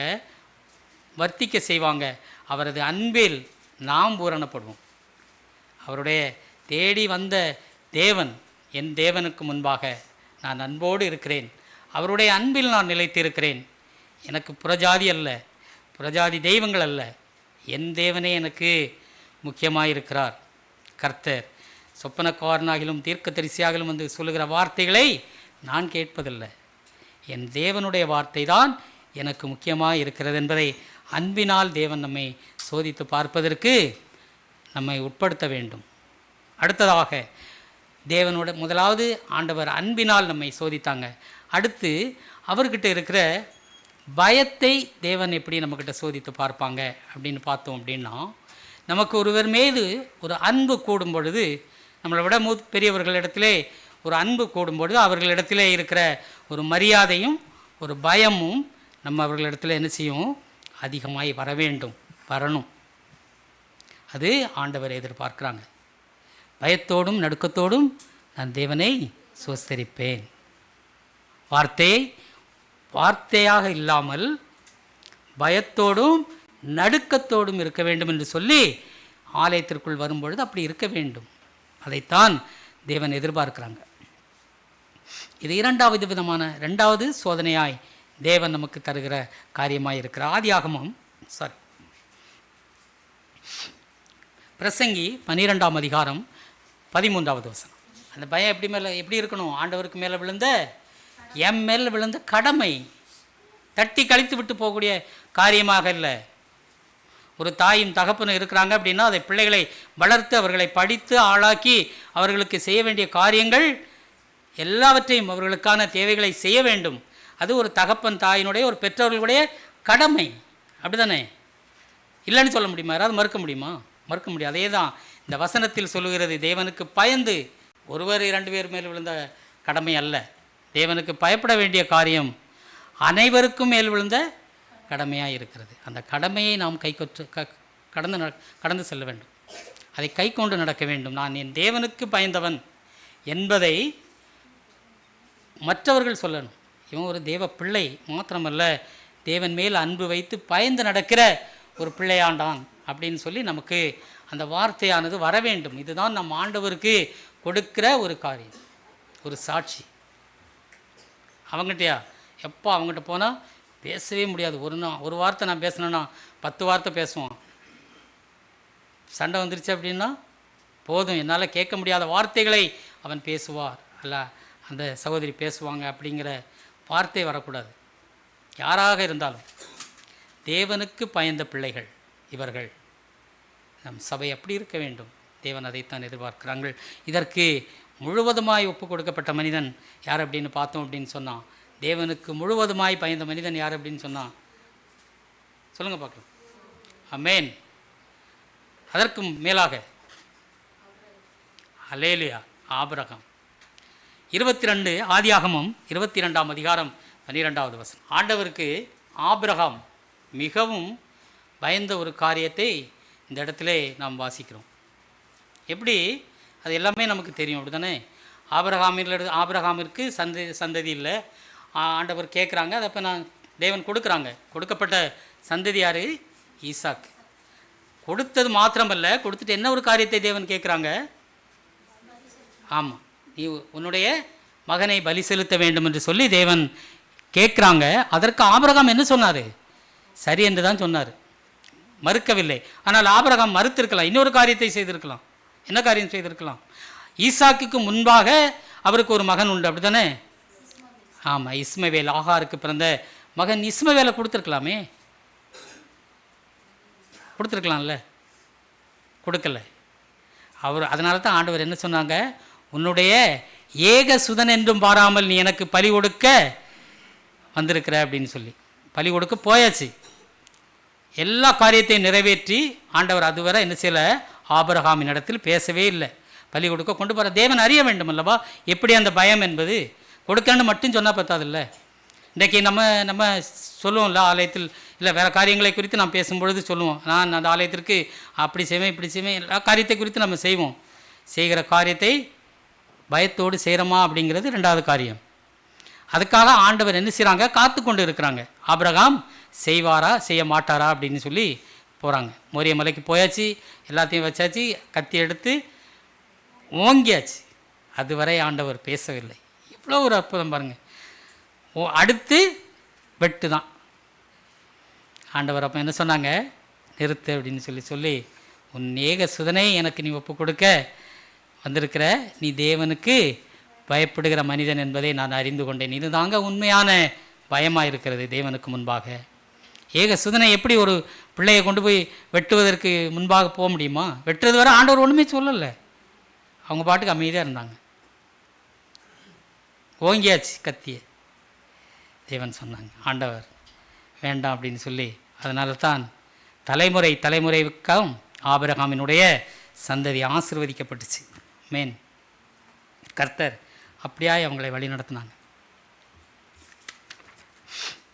சங்கீதம் 34:9. கர்த்தருடைய பரிசுத்தவான்களே அவருக்கு பயந்திருங்கள். கர்த்தருடைய பரிசுத்தவான்களாகிய விசுவாசிகளாகிய நாம் எப்பொழுதும் தேவனுக்கு முன்பாக ஒரு பயத்தை வச்சுருக்கோம். அதுதான் ஆண்டவர் அன்பை வைத்து பயத்தை நம்மக்கிட்ட சோதிக்கிறாங்க. அன்பினால் சோதிப்பாங்க, பயத்தினால் சோதிப்பாங்க. நீதிமொழிகள் 1:7. கர்த்தருக்கு பயப்படுதலே ஞானத்தின் ஆரம்பம். இது நிறைய இடங்களில் இந்த வார்த்தையானது இருக்கிறது. கர்த்தருக்கு பயப்படுவது ஞானத்தின் ஆரம்பம் என்று சொல்லி சிறு பிள்ளைகளில் இருந்தே தேவனுக்கு பயப்படுகிற ஞானத்தை நாம் பிள்ளைகளுக்கு கொடுக்க வேண்டும். நாம் பயப்பட வேண்டும். முதலாவது ஆபிரகாம் பயந்ததுனால தேவனுக்கு பயந்து காரியத்தை செய்ததுனால சந்ததி எப்படி ஆசீர்வதிக்கப்பட்டுச்சு? தலைமுறை தலைமுறையாக ஆசீர்வதிக்கப்பட்டுச்சு. நாம் பயந்து தேவனுக்கு பயந்து நாம் நடந்தோம் என்று சொன்னால் நம்மளுடைய சந்ததி ஆசீர்வதிக்கப்படும். அதுதான் முக்கியம். என்னுடைய பிள்ளை ஆசீர்வாதமாய் இருக்க வேண்டும், என்னுடைய குடும்பமானது என்னுடைய பிள்ளைகளும் ஆசீர்வாதமாய் இருக்க வேண்டும் என்று சொல்லி வாயின் வார்த்தைகளாக இல்லாமல் நான் பயந்து நடந்தேன் அப்படின்னா என்னுடைய சந்ததி ஆசீர்வதிக்கப்படும். வெறும் காரியமாய் ஆபிரகாமினுடைய காரியத்தை வேதத்தில் நம்ம வாசித்து விட்டு போகக்கூடிய காரியம் அல்ல. சந்ததி ஆசீர்வதிக்கப்பட்டுச்சு அப்படின்னா எவ்வளோ பெரிய வார்த்தை பாருங்கள். இன்றைக்கும் அந்த ஆசீர்வாதமானது அவர்கள் தலைமையில் இருந்து கொண்டு தானே இருக்கும், இல்லாமல் போயிருக்காங்கல்ல. தேவனுடைய ஆசீர்வாதம், மனிதனுடைய ஆசீர்வாதம் அல்ல. ஆண்டவருடைய ஆசீர்வாதமானது தலைமுறை இருக்கும். இந்த பூமி நிலைத்து இருக்கிறது வரை அந்த ஆசீர்வாதமானது இருந்து கொண்டே தான் இருக்கும். ஆபிரகாமிற்கு கிடைக்கப்பெற்ற ஆசீர்வாதம், சந்ததிக்கு கிடைக்கப்பெற்ற ஆசீர்வாதமானது ஆண்டவரே எனக்கும் என்னுடைய சந்ததிக்கும் வர வேண்டும் என்று சொல்லி நினைப்போம் என்று சொன்னால் தேவனுக்கு பயந்தவர்களாய் நம்மளுடைய ஜீவிதத்தை அவருக்கு முன்பாக கொடுக்க வேண்டும். அல்லேலூயா, ஆமென். அப்படியான வார்த்தை தேவன் அந்த பயத்தின் மூலமாய் நம்மை சோதிக்கிறாங்க. வாசிக்கலாம். உபாகமம் 10ஆம் அதிகாரம் 12வது வசனம். அவர் வழிகளிலெல்லாம் கர்த்தருக்கு பயந்து அவர் வழிகளெல்லாம், ஒரு நேரம் 2 நேரம் இல்லை, நம்ம எங்கெல்லாம் போகிறோம், எந்த நேரங்கள்லாம் நம்மளுடைய ஜீவித நாட்கள் முழுவதும் கர்த்தருக்கு பயந்து, ஆண்டவரே எப்பொழுதும் அவருக்கு பயந்து நடக்கிற வழிகளை நாம் கற்றுக்கொள்ள வேண்டும். யோபு 1ஆம் அதிகாரம் 1வது வசனத்தை வாசிக்கும். தேவனுக்கு பயந்ததுனால அவன் எப்படிப்பட்டவன்? நீதிமானும் சன்மார்க்கன். அப்படி வந்துடும்ல நமக்கு, அப்படி தானே? ஸ்கூலுக்கு போகிறோம், நம்ம பள்ளிக்கூடத்துக்கு போகும்போது நான் வாத்தியாரை கண்டா பயப்பட மாட்டேன்னு சொல்லுவோமா? பயப்படும். பயந்தாதான் படிக்க முடியும், பயந்தாதான் நம்மளுடைய ஒழுக்கம் வரும். அந்த இடத்துல இருந்து உலக பிரகாரமான வாழ்க்கையில் நமக்கு இவ்வளவு கிடைக்கும் பொழுது நம்மை ஜீவிக்கிற நம்மளுடைய தேவனுக்கு முன்பாக நாம் பயந்து நடக்கும்போது தேவன் நம்ம எப்படி வச்சுருப்பாங்க? நீதிமானும் சன்மார்க்கனும் தேவன் வச்சுருப்பாங்க. நம்மளை பயந்து நடக்க வேண்டும். யோபுக்கு அதுதானே தேவன் ஆசீர்வாதமாய் மாற்றி கொடுத்தாங்க. அந்த பயத்தை நாம் நமக்குள்ளாக ஏற்படுத்தி கொள்ள வேண்டும். ஆண்டவர் எந்த இடத்துலையும் சோதிப்பாங்க, ஆனால் சோதனை வர்ற அளவுக்கு விட்டு விட மாட்டாங்க. யோபுவை சோதிப்பதற்கு ஆண்டவர் கேட்டாங்க. ஆண்டவர்கிட்ட கேட்கும்பொழுது ஆண்டவர் கொடுத்தாங்க. சரி சோதிச்சுக்கோ அப்படின்னு சொல்லி. ஏன்? யோபு அதிலிருந்து மீண்டு வருவான் என்று சொல்லி தேவனுக்கு நிச்சயம் இருந்துச்சு, ஆண்டவருக்கு நிச்சயம் இருந்துச்சு. இப்போ உங்களே என்னைய சோதிப்பதற்கு சாத்தானுக்கிட்ட சாத்தான் போய் ஆண்டவர்கிட்ட கேட்டால் ஆண்டவர் யோசிப்பாங்க, கொடுக்க முடியுமா முடியாதா அப்படின்னு சொல்லி. பேதுருக்காகத்தானே செஞ்சாங்க. பேதுருவை சோதிப்பதற்கு ஆண்டவரை இயேசு கிறிஸ்துவிட்ட கேட்கும்போது ஆண்டவர் வேண்டாம் அப்படின்னு சொன்னாங்க. பேதுருவுக்கு நீண்டு வர முடியாது முடிக்கிற தேவனுக்கு தெரிந்திருக்கும். மறியலித்த பேதுரு தானே. அப்படி நம்மை தேவனுக்கு முன்பாக பயந்து நடந்தோம் என்று சொன்னால், நீ என் பிள்ளையை போய் சோதிச்சு பாருப்பா, உன்னால் முடிஞ்சால் சோதிச்சு பாரு அப்படின்னு சொல்லி ஆண்டவர் சொல்லத்தக்கதாக நம்மளுடைய வாழ்க்கை இருக்க வேண்டும். சின்ன சின்ன காரியங்களை குறித்து நாம் சோர்ந்து போவதுண்டு. இதுக்கு மிகுந்த பெரிய ஒரு எடுத்துக்காட்டு ஆபிரகாமுக்கு பிறகு யார் அப்படின்னு பார்த்தோம்னு சொன்னால் யோசேப்பினுடைய வாழ்க்கையில் நடக்காத எவ்வளோ கஷ்டங்களுக்கு முன்பாக கடந்து போகும்பொழுது ஒரே ஒரு வார்த்தை 39ஆம் அதிகாரம் ஆதியாகமம் 39:9வது வசனத்தை வாசி. யோசேப்பு சொன்ன வார்த்தை இது. அப்படி தானே? ஆண்டவருக்கு எதிராக நான் எப்படி என்ன செய்ய முடியும்? ஆண்டவருக்கு விரோதமாய்ங்கிற வார்த்தை எப்படி வருது? ஒரு பாவ செயல். ஆண்டவருக்கு பயப்படுற அந்த செயலை அந்த இடத்துல நான் எப்படி செய்வேன்? தேவனுக்கு விரோதமாய் நான் எந்த காரியத்தையும் என்னெல்லாம் பெரிய அந்த இடத்துல இல்லை, ஆனாலும் நான் தேவனுக்கு விரோதமாய் செய்ய மாட்டேன். அப்படி தானே? அப்போஸ்தலர் 10ஆம் அதிகாரம் 2வது வசனம். ஆமென். இது யார் அப்படின்னு பார்த்தோம் அப்படின்னா கொர்நேலி. அப்படி தானே? தேவனுக்கு பயந்தவன். அவன் மாத்திரம் இல்லைங்க, அவன் மாத்திரமா பயந்தான், வீட்டார் அனைவருக்கும் அந்த பயம் இருந்துச்சு ஆண்டவர்கிட்ட. கணவர் சர்ச்சுக்கு போவார், மனைவி வீட்டில் இருப்பாங்க. மனைவி சர்ச்சுக்கு போனால் பிள்ளைங்க வீட்டில் இருப்பாங்க, பிள்ளைங்க சர்ச்சுக்கு போனால் கணவன் மனைவி வீட்டில் இருப்பாங்க. இருக்கிற ஆட்கள் இருக்கிறாங்கல்ல, இன்றைக்கி நம்ம பார்த்து கொண்டு தானே இருப்போம். எப்பா சர்ச்சுக்கு அப்பா மட்டும்தான் வந்திருக்கிறாங்க அப்படின்னு கேட்டால் அம்மா வீட்டில் சமையல் பண்ணிக்கிட்டு இருக்காங்க. எந்த பயம் குடும்பத்துக்குள்ளே இருக்குது? ஆனால் கொர்நேலியுவுக்கு இருந்த பயம் என்னது? அவனும் அவருடைய வீட்டாரும் தேவனுக்கு பயந்தவர்களாக இருந்தாங்க. அந்த பயத்தை நாம் சிறு பிள்ளைகளுக்கு நாம் கற்றுக் கொடுக்க வேண்டும். ஆண்டவருடைய ஆலயத்திலே நீ செல்ல வேண்டும், ஆண்டவருக்கு பயந்து நடக்க வேண்டும் என்பதை கொர்நேலியு கற்றுக்கொண்டு இருந்திருப்பார். அதனால் அவர் குடும்பத்திற்கும் சொல்லிக் கொடுத்துருப்பார். தேவனுக்கு பயப்பட வேண்டும் என்று சொல்லி அந்த பயத்தை அவர் ஏற்படுத்தி கொடுத்திருந்தார். உலக பிரகாரமாய் பயப்பட வேண்டிய தேவை நமக்கு ஒன்றுமே இல்லை, யாருக்கும் பயப்பட வேண்டிய தேவை கிடையாது. ஆனால் உலக பிரகாரமான பயம்தான் இன்றைக்கு நமக்கு அதிகமாக இருக்கும். கர்த்தருக்கு பயப்படுதல் ஞானத்தின் ஆரம்பம். ஆண்டவருக்கு இதன் மூலமாய் தேவன் நம்மை சோதித்து அறிகிறாங்க. யோசேப்புக்கு அந்த போத்திபாரின் மனைவியின் மூலமாய் வந்த சோதனை ஏற்படுத்தப்பட்டதாக இருக்கும். அதிலிருந்து வார்த்தை என்ன வார்த்தை? தேவனுக்கு விரோதமாய் நான் செய்ய மாட்டேன் என்று சொல்லி தேவனுக்கு பயந்த யோசேப்பு. அதனால தான் அவர் பெரிய ஒரு ராஜ்யத்தை ஆளக்கூடிய அதிபதியாய் தேவன் உயர்த்தினார். அந்த பயமானது வர வேண்டும். ஒரு காரியம் மாத்திரமல்ல, அன்பினால் சோதிக்கிற தேவனும் பயத்தினால் சோதிக்கிற தேவனும் என்னையும் அதிபதியாக வைப்பார். தேவனுக்கு முடியாத காரியம் தான் இருக்கா? இல்லை. பயப்படணும், அன்பு இருக்கணும்.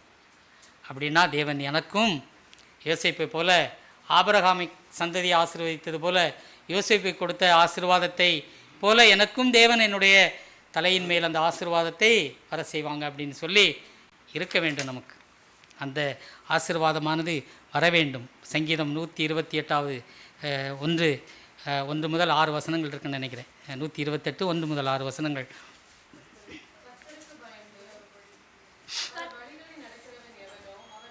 ஆமேன். போதுமா? ஆண்டவர் அந்த முதல் வார்த்தை என்னது? பயந்து. அதுக்கு பிறகு நம்ம அந்த பயந்து நடந்தோம் அப்படின்னா அந்த 6 வார்த்தைகளும் நமக்கு கொடுக்கப்பட்ட காரியம். முதலாவது சொன்ன வார்த்தை என்னது? கர்த்தருக்கு பயப்படணும். அதுக்கு பிறகு முழுவதும் நமக்கான ஆசீர்வாதமாய் நமக்கு தேவன் தருவாங்க. எளிமையும் சிறுமையான வார்த்தை அல்லது, முழுவதுமாய் அதில் ஒப்புக் கொடுக்கப்பட்டு இருக்கிறது. நம்மளுடைய வாழ்க்கை ஜீவிதங்களுக்கு தேவையான அவ்வளவு விதமான காரியத்தை குறித்தும் ஆசீர்வாதமாய் நமக்கு சொல்லப்பட்டு இருக்கிறது. அதை எடுத்துக்கொள்ள வேண்டும். உனக்கு பாக்கியமும் நன்மையும் உண்டாயிருக்கும். நீ எங்கே இருக்கணும்? எப்படி இருந்தானே இருக்கும்? தேவனுக்கு பயந்தா, அவர் வழிகளில் நடந்தால் பாக்கியம் நன்மையும். அது மாத்திரமல்ல, அதுக்கு பிறகு உள்ள வசனங்கள் வார்த்தைகள் எல்லாமே நமக்காக தேவன் நமக்கு கொடுத்துருக்குறாங்க. வேதம் என்பது சின்ன காரியம் அல்ல. ஒரு வார்த்தையை நாம் பெற்றுக்கொண்டோம் என்று சொன்னால் அந்த ஆசீர்வாதமானது தலைமுறையாக நம்மேல் தங்கியிருக்கும். உலக பிரகாரமான வாழ்க்கையிலே கடந்து போகும்பொழுது, உலக பிரகாரமான பயத்தில் நாம் செல்லும் பொழுது மிகப்பெரிய ஆசீர்வாதத்தை இழந்த மனிதன், ஆபிரகாமினோடு சேர்ந்து நடந்த மனிதன் யார் அப்படின்னு பார்த்தோம் அப்படின்னா லோத்து. தேவனுக்கு பயம் இல்லாமல் நடந்தாங்க. அவர்களுடைய கூட்டமானதுக்கு தேவனுக்கு பயமில்லாத காரியத்தினால் அவர்களுடைய வாழ்க்கையானது என்ன செஞ்சு? நஷ்டப்பட்டு போச்சு. தேவ பயம் இல்லாதனால. தேவனுடைய ஆபிரகாமினுடைய சகோதரன் தானே லோத்து. ஆனால் தேவனுக்கு பயப்படாதனால அவருடைய வாழ்க்கையானது முடிந்து போன காரியமாக இருந்துச்சு. அப்படி ஆண்டவருக்கு அன்பினாலும் பயத்தினாலும் நம்மை சோதிக்கிறார். அடுத்து எப்படி தேவன் நம்ம சோதிப்பாங்க அப்படின்னா, நம்மளுடைய இருதயத்தின் ஆழத்தை தேவன் அறிந்து கொள்வதற்காக நமக்கு சோதனைகளை தருவாங்க. இல்லையா? உபாகமம் 8ஆம் அதிகாரம் 3வது வசனம். இதற்கு முழு உதாரணத்தை நம்ம பார்த்தோம் அப்படின்னா, இஸ்ரவேல் ஜனங்களை கானான் தேசத்திற்கு தேவன் ஆசீர்வாதமாய் அவங்களுக்கு கொடுத்துருந்தாங்க. உனக்கு இந்த ஆசீர்வதிக்கப்பட்ட கானான் தேசம் அப்படின்னு சொல்லி இஸ்ரவேல் ஜனங்கள்கிட்ட இருக்கிறாங்க. பார்வோனின் அடிமைகளாய் இஸ்ரவேல் ஜனங்கள் இருக்கிறாங்க. வருஷக்கணக்காக 400 வருஷங்களுக்கு மேலே இருக்கிறாங்க. அந்த இடத்துலேருந்து தேவன் அவர்களை என்ன செய்கிறாங்க? மீட்டு கானான் தேசத்துக்கு ஆசீர்வதிக்கப்பட்ட தேசத்திற்கு கூட்டி கொண்டு வராங்க. வருகிற வழியில் இவங்களுக்கு சில சோதனைகள் வருது. இந்த சோதனைகள் வரும்போதெல்லாம் இவங்க யாரை குற்றம் சொல்கிறாங்க? ஆண்டவரை குற்றம் சொல்லுதாங்க. மோசே நடத்துகிறாரு இல்லையா? மோசே அவர்களுக்கு அதிபதியாக இருந்து வழி நடத்துகிறாரு. ஆனால் மோசேக்கும் எல்லா விதமான காரியங்களையும் செய்ய வேண்டும் என்று சொன்னால் ஆண்டவருடைய துணை இருக்கணும்ல, ஆண்டவருடைய ஆசீர்வாதமானது இருக்க வேண்டும். ஆனால் இந்த கானான் இந்த இஸ்ரவேல் ஜனங்கள் என்ன செய்கிறாங்க அப்படின்னா முறுமுறுக்கிறாங்க. ஆண்டவர் என்ன செய்கிறாரு, நம்மளை கொல்லதுக்கு கொண்டு வந்திருக்கிறார் போல் அப்படின்னு சொல்லி வார்த்தைகளெல்லாம் பெரிய பெரிய வார்த்தைகளாக இருக்கிறது. அப்படின்னா அவங்க ஆண்டவருக்கு அப்படியான ஒரு எண்ணம் இருந்துருச்சு அப்படின்னா அவங்க அந்த பார்வோன்கிட்டருந்து மீட்டு கொண்டு வர வேண்டிய காரியமே இல்லை. நீங்கள் அங்கேயே இருந்துருங்க அப்படின்னு சொல்லி விட்டுருக்கலாம். ஆண்டவர் அவர்களுடைய இருதயத்தை அறிய வேண்டும், அவர்களுடைய இருதயத்தின் எண்ணங்களை ஓட்டங்களை அறிய வேண்டும் என்பதற்காக அந்த ஜனங்களை கூட்டிக் கொண்டு வராங்க.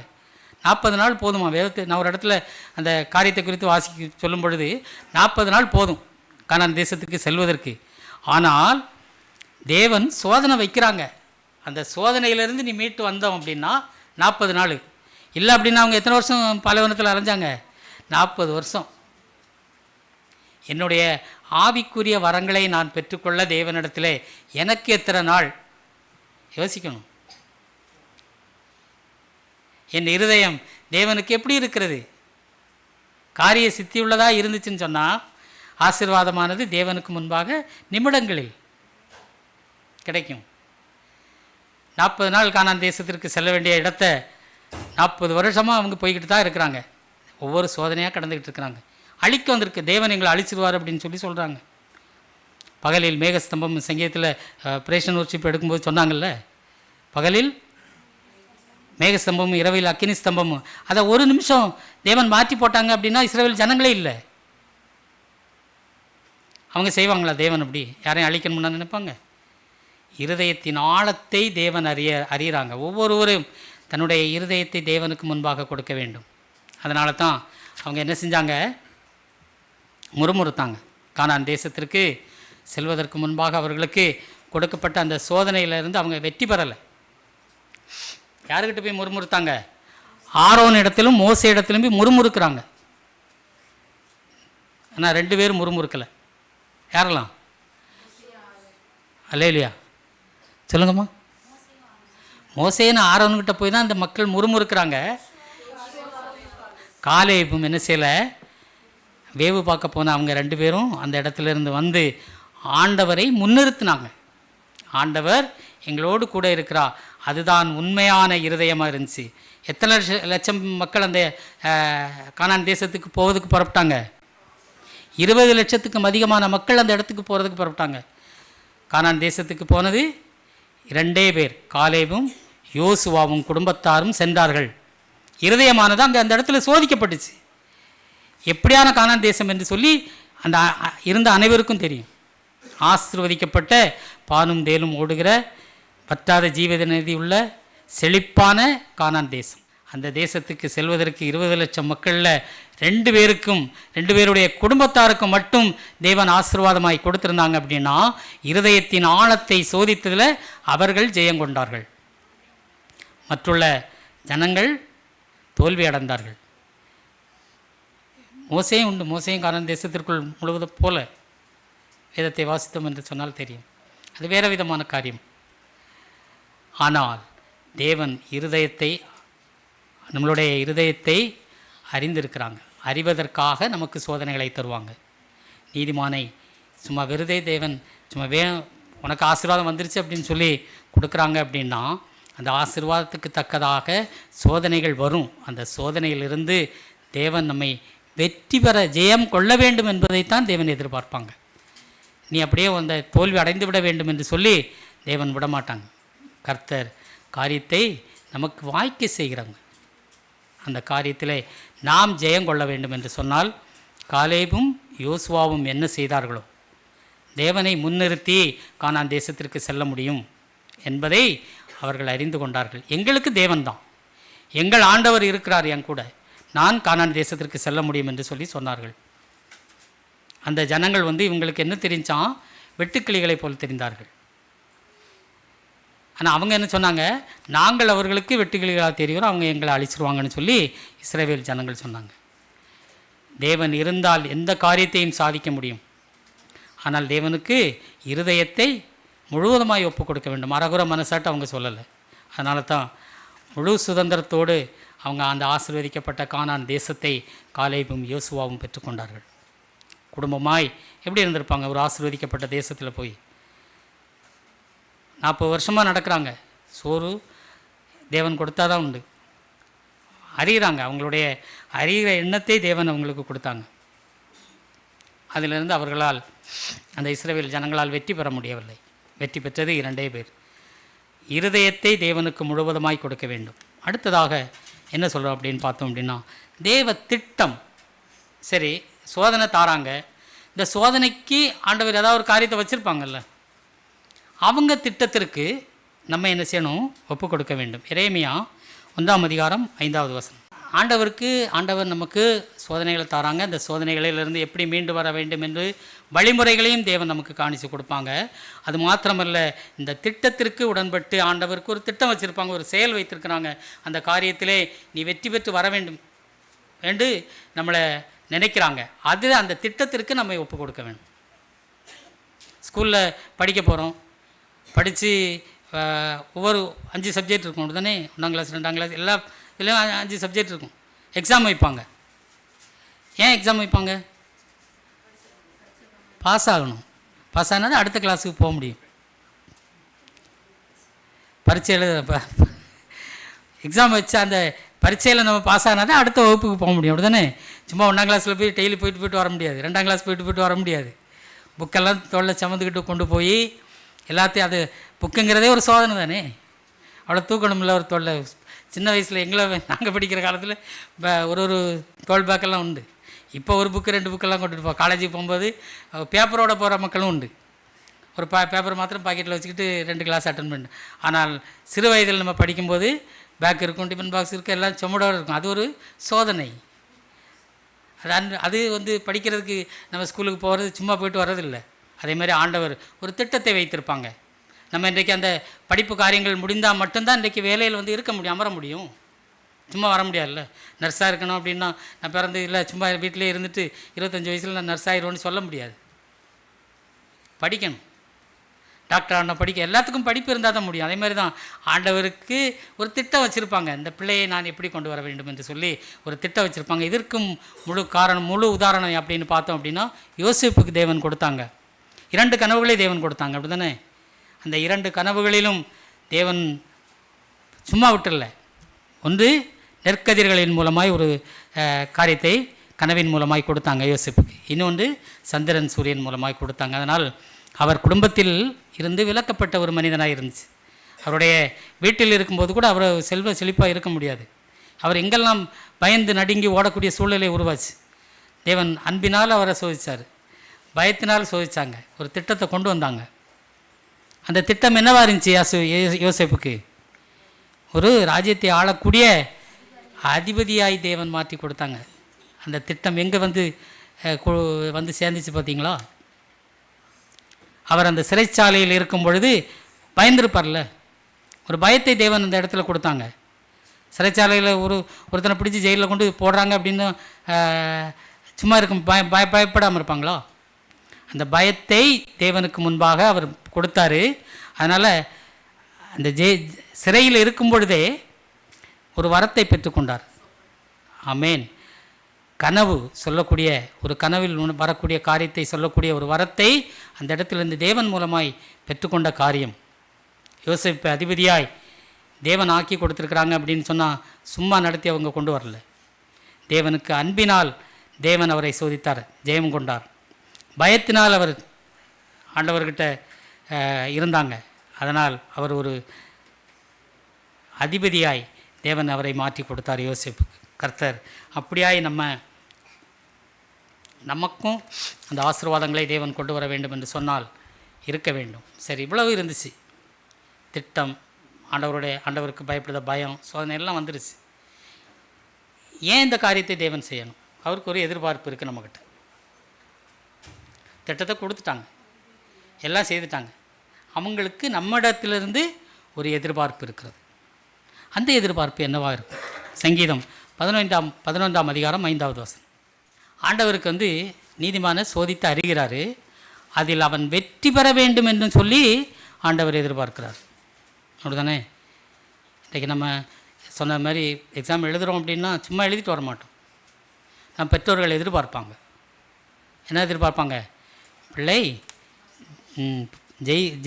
அதில் ஜெயித்திடணும், வெற்றி பெற வேண்டும் என்று சொல்லி பெற்றோர்கள் எதிர்பார்ப்பு இருக்குது. அதே மாதிரி ஆண்டவர் இந்த சோதனை, இந்த பயம், அவருடைய திட்டங்கள் எல்லாவற்றிலும் என் பிள்ளைகள் வெற்றி பெற்று வர வேண்டும் என்று சொல்லி தேவன் எதிர்பார்க்காங்க. அந்த எதிர்பார்ப்பை நிறைவேற்றினவர் தான் ஆபிரகாம், யோசேப்பு.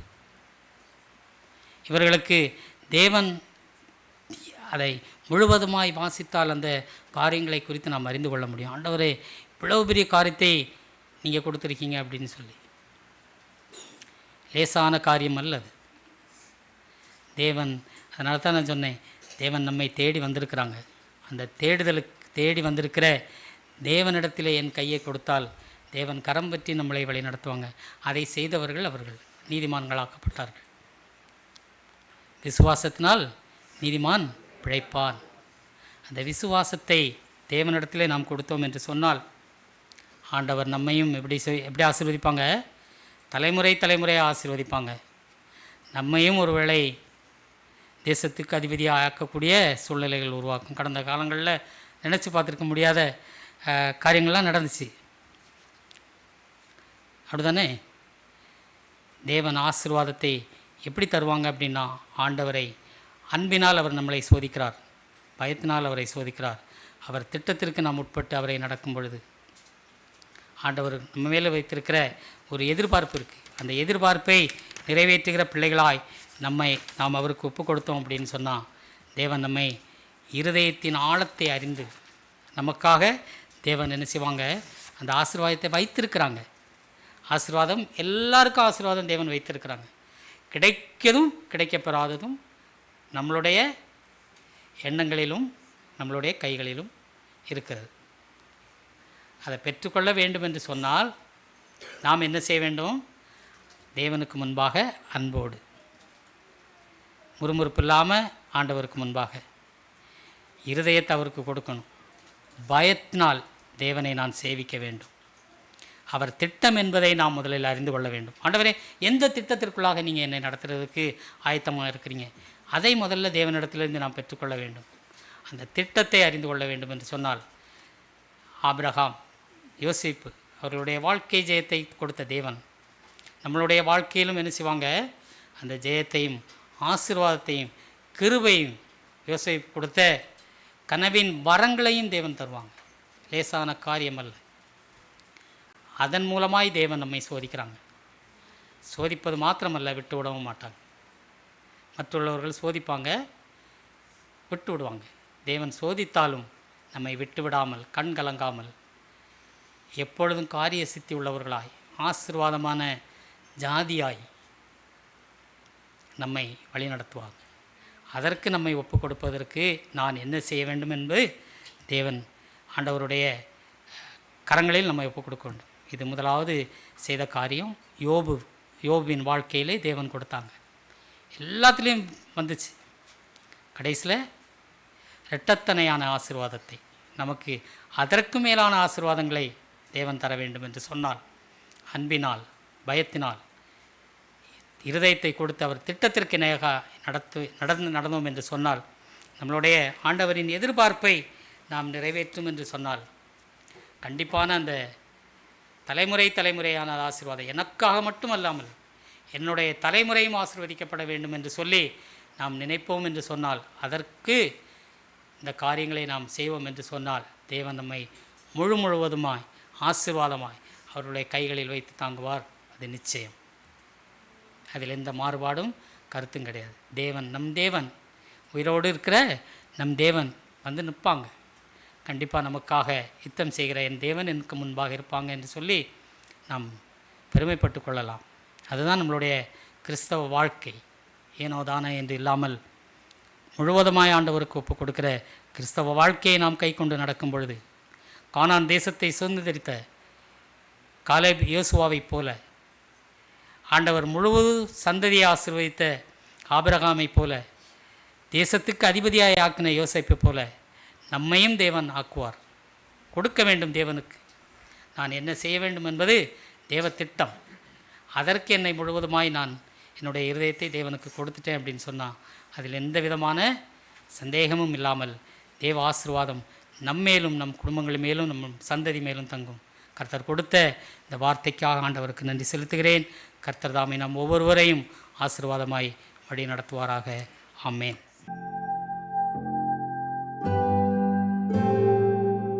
எங்களை நேசிக்கிறதான எங்களை அன்பின் தகப்பனே, உம்மை நன்றியோடு ஸ்தோத்தரிக்கிறோம்.